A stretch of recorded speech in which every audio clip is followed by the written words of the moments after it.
Hi everyone, welcome to Umgosi noMaga Jane. I am uMaga Jane. So Umgosi uthanda namhlanje bazala bami sithi it's about umpumelelo.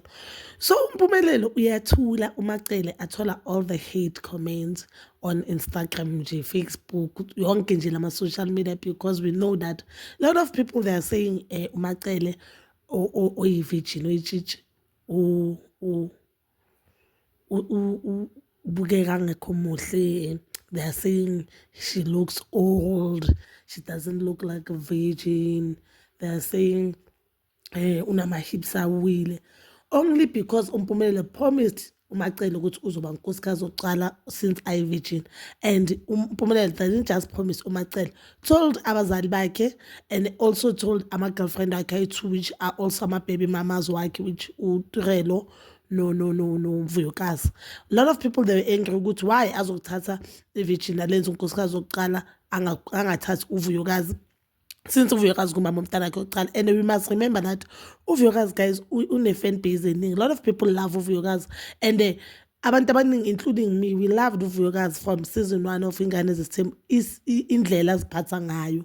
So iheha abantu abaningi and we know that once abantu bakuthanda South Africa futhi any other country, once abantu abaningi bakuthanda, it's hard for abantu babone or bamukele ubuhlungu ondlula kubo. It's like manje ubuhlungwini bandlula nabuhlungwini, if someone ukwenza wrong bayayifeel that pain. And I think that is why umacele athole this all hate comments or yonke lento andlula kuyo mina. But all I'm saying is umpumelelo uyenza ukuthi umntana abantu lo akacele andlule kubo bonke lobuhlungu nje aqamba amanga.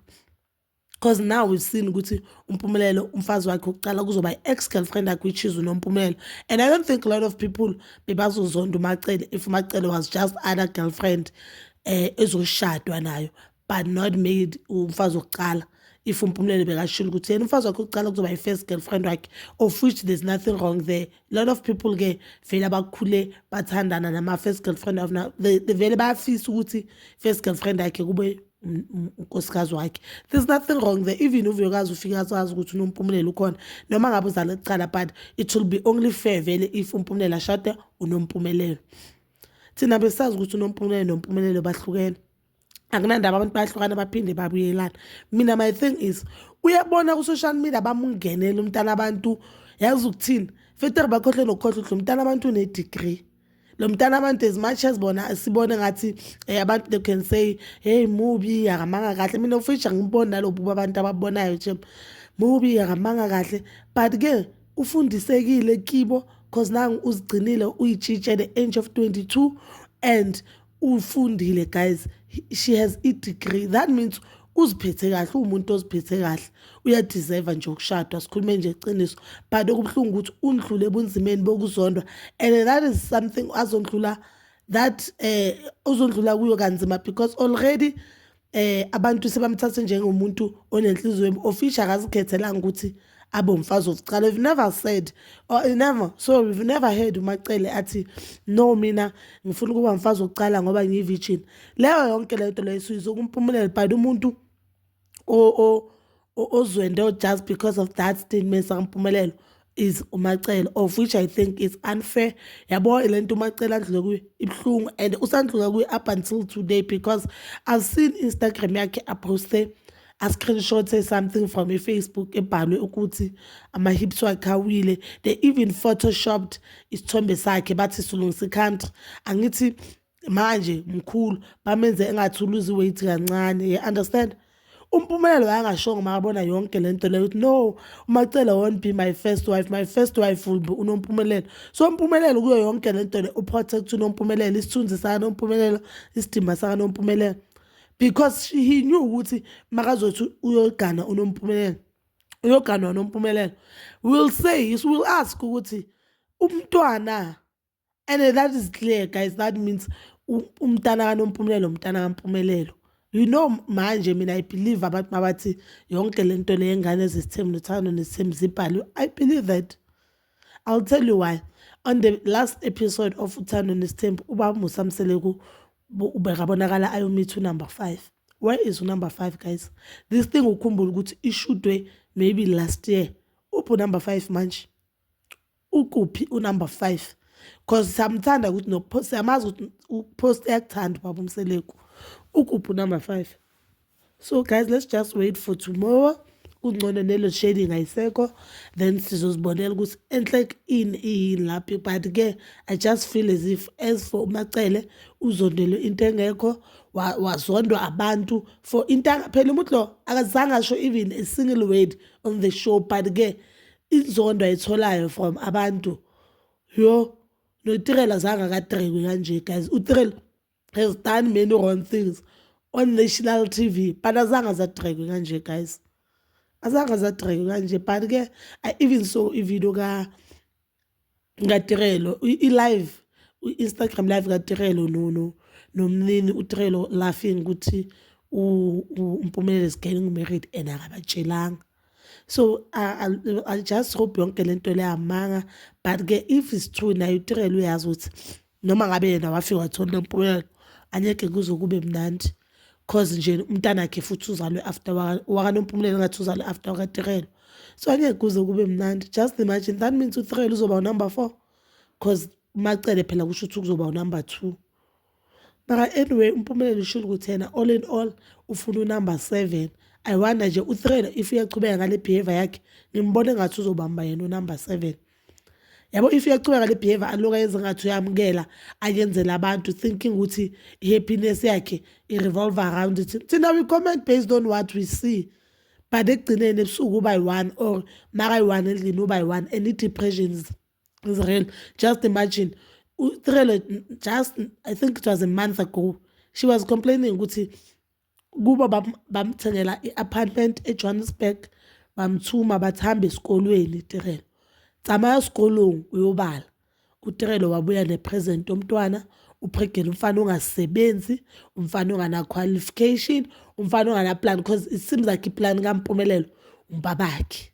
And ubaba lo akanamntwana oyi-1, ubaba lo unengane eziyi-10. Ubaba lo unamakhosikazi ayi-4. So iplan kaMpumelelo uyaziwa wena uNkulunkulu wakhe. But ke siselapho this guy manje he can't afford ukuthi abuyisele uTirelo esikoleni, not ukuthi futhi abhadala ama-fees, ukuthi abhadale umuntu ozosala nomntwana. And I've heard that umayeni uthini akasalena nengane esi-2. That means uTirelo lo mntana amzele usingabakho uzomshiya kubo, uzokhulisa umamakhe. Umamakhe wamthuma kahle athi hamba esikoleni Tirelo. Tirelo wafika esikoleni wazithathela nje umfana onganangcondo ukudlula bonke abafana emhlabeni and ongahloniphi umuntu. But ayimblame at that time mhlambe bakabona izifu cause bokumjolo nje yabo, as naye ashilo on that episode ukuthi umakabheki usingabakho ukusho usingabakho umosha izinto, usingabakho akamoshanga izinto, usingabakho umsizile ukuthi abone uMpumelelo the way into ayiyo. Manje uhleli uTirelo uloku upostana uyahleka izinto ezingekho fun. To be honest akaye esikolweni iminyaka iyahamba. uMpumelelo sakamtshela ukuthi no yenzi i-online schooling. Just imagine that means uzofunda uzo-applyela abo-university. Okay, ngaphandle kwe-university we have other universities like NWU inayo this thing i-schooling ufundele endlini. But ke that thing guys I'm telling you niyayazi kwamina it's difficult. Noma ingekho that difficult, but it's difficult because kungcono lana uhlala eklasini ubukela i-lecture. So manje uTirelo uzoba nomntwana naye self uhleli ngezwi lokuthiwa uzolotshola, akazi nini. Mina shem uVuyokazi at this point angimblame for ukuphuma makaphume because la bahlelela ithembiso abangazazi zofezeka kanjani and nini. This guy sikhuluma ngoguy othi banganamali photoshoot yomntana kaVuyokazi. Angithi usho kanjani uMpumelelo wathi banganamali kwaKosi ukuthi axokelele. So if axolele imali photoshoot uzoyicolela kanjani imali ye-school fees abantwana abayi-4 because sebayi-4 if umntana kaMpumelelo wakhe. Niyayibona ukuthi yonke lento labantu laba bashadanga noMpumelelo bashade noMseleku because kusho ukuthi in order for them to be happy, especially maso ushadile, kuyokosa phela uhlala ujabulisa uMseleku and kuyokosa kwakho kushaya isicathulo samseleko because umseleko zabayi-provider yenu. I don't think ukuthi even if banabantwana uMpumelelo is ready to get married, judging from the fact that he's not working and akana nokuthi ngilinde ntontoni. yazi or ngilinde ngizofunda ngicede then I get a job bese mangiceda ukuthola umsebenzi ngizokwazi ukunakekela manje udepende uma business kababakhe nomculo wakhe of which ne-gigging yakhe ama-gigs wakhe I don't see them as if bayenza imali engako yabona if bekawu-DJ sazi ukuthi uyenza imali bese uthi okay yabo ama-gigs azomlethela imali nizophila ngemali ama-gigs but now that means bayophila ngemali kaMseleko should uMseleko kuthiwa akasekho emhlabeni we know ukuthi bangakhi abantu okumele babhenefithe kule mali kaMseleko lapho phela uMseleko zabanga sabaniki njengamanje ukuthi uzadlenzela ama-favor and I know ukuthi uMseleko uzokhathana anyeke akwazi ukusupporta amakhosikazi ayi-4 guys 4 so kusho ukuthi njengoba as much as bona bafunda banama-degrees wabo or bazosebenza that means bazozondla zabe sikhala zabe uyintamo yodla inhloko but-ke bazali bami so please comment down below and please don't forget to like, subscribe, share and hit that notification button. Nginithanda ukuya nokubuya.